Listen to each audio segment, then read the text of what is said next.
So in preparation for the coming veterinary feed directive rules, what producers can start to do, and probably the first thing that a producer can do, is to sit down and talk with their veterinarian and their feed distributor about which antibiotics they're currently using in the feed for which diseases. Again, extra label use is not allowed for veterinary feed directives, and so if one of the uses that they're currently doing isn't a label use, then the producer and the veterinarian will have to figure out alternate plans for treating that disease in their herd.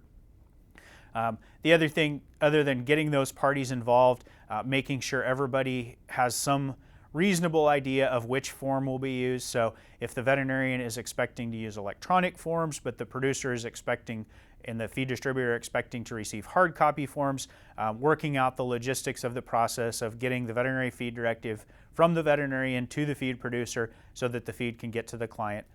And then the last thing that producers can do today is to start to prepare for the record keeping requirements. So once you've figured out which format you, your veterinarian, your feed distributor are going to use for the VFD, then it's important to make sure that you're able to keep those records, because if you ever were to have an FDA inspection, you have to be able to produce those records. So is that a file cabinet?